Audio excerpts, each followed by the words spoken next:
Good morning. King David in Psalm 34, 17 to 19 wrote this: The righteous cry out, and the Lord hears them. He delivers them from all their troubles. The Lord is close to the brokenhearted and saves those who are crushed in spirit. The righteous person may have many troubles, but the Lord delivers him from them all. Mike Wanko died Tuesday evening while his longtime partner Linda was in the hospital. Linda is taking it about as well as one could expect. Gerald was in a coma for 7 days following back surgery and has been struggling, but is now out of the hospital and is looking better. Gary Pedersen's wife, Mary, had surgery in Placerville to reattach her stomach so that it will stay in place. That is rough for both Mary and Gary. That is just a sample of the struggles going on, and I did not mention that I cut my finger a week ago Thursday. I had an old friend who had struggled with alcoholism.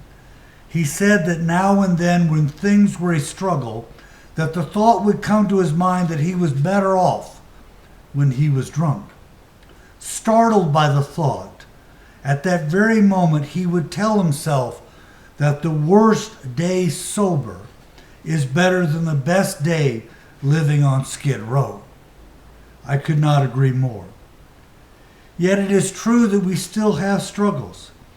In these times of struggle, I am very blue until I remember. I remember that I am doing, though not very well, what God has called me to do.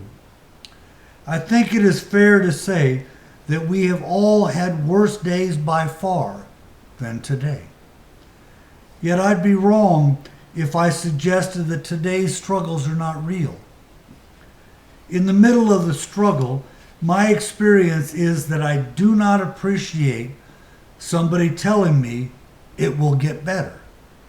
Even if I know it will get better, that does not help me today. The main reason I do not respond to being told it will get better is that the people who tend to tell me that do not have the track record of somebody like Moses parting the Red Sea, calling down bread from heaven, getting water out of a rock. In Exodus 14, verses 13 and 14, it says, Moses answered the people, Do not be afraid. Stand firm, and you will see the deliverance the Lord will bring you today. The Egyptians you see today, you will never see again. The Lord will fight for you. You need only to be still. In times of difficulty, I think I would enjoy a life where I didn't have any troubles. But we know that is not reality. Julian of Norwich in the late 14th century wrote this: He did not say, you will not be troubled, you will not be belabored, you will not be disquieted, but he said, you will not be overcome. I have never been the perfect Christian who stands perfectly by faith. Indeed, many a time I have said, everything comes to he who waits, as long as he who waits worketh like hell while he waiteth. This is an old proverb, sometimes attributed to Thomas Edison, in response to Violet Fane, Lady Mary Montgomery Curry, who wrote in a poem, Everything comes to one who waits. I'm not a person who's particularly good at waiting. It's not easy to live a life trusting that God will deliver us from our current troubles. Yet our experiences have shown us that 2 Corinthians 1:10 is true. He has delivered us from such deadly peril, and he will deliver us again. On him we have set our hope that he will continue to deliver us. We have enough experience, all of us do, with God's grace to rejoice in God's past, present, and future deliverance. We know the truth of Romans 8:37. No, in all these things we are more than conquerors through him who loved us. Christians in centuries past struggled with the same things we do. Augustine of Hippo in the 5th century shared with us this: trust the past to God's mercy, the present to God's love, and the future to God's providence. In Matthew 6:34, Jesus encourages us to do not worry about tomorrow. Tomorrow will take care of itself. Sufficient for a day is its own evil. I find it difficult and unpleasant just to sit. Maybe this is me falling short of God's perfect will for me. But it reminds me of that silly old joke. A novice nun asked the Mother Superior, "Is it okay for a novice to smoke while praying?" Mother Superior very curtly replied, "No." So the novice asked, "Mother Superior, is it okay for a novice to pray while she smokes?" Mother Superior, with a smile on her face, replied, "Certainly, that is okay." St. Augustine in the City of God, mindful of Jesus' parable of the 10 minas in Luke 19, encourages us. Our hearts and hands must not be idle as we await the Lord, for in our labor we glorify God, and in our work we fulfill his commands. Recently I was on vacation. Colleen and I and the kids were up at Tahoma on the west shore of Lake Tahoe.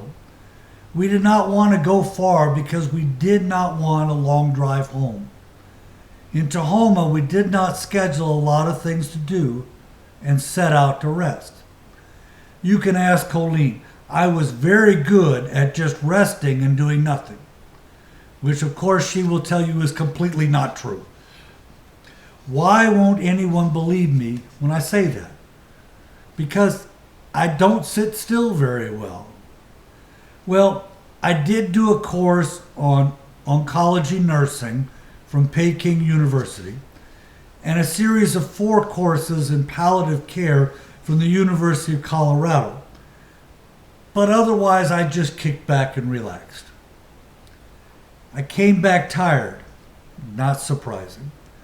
But when I got back, the Holy Spirit encouraged me in my stumbling across Omar, who I had not seen in years. And Mike's reaching out to me.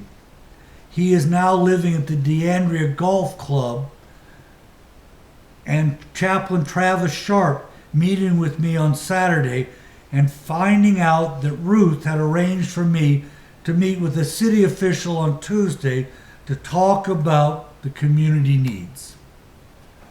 There is joy in seeing again the will of God. John Wesley, in his sermon, The Witness of the Spirit, shares his understanding of how to know God's will.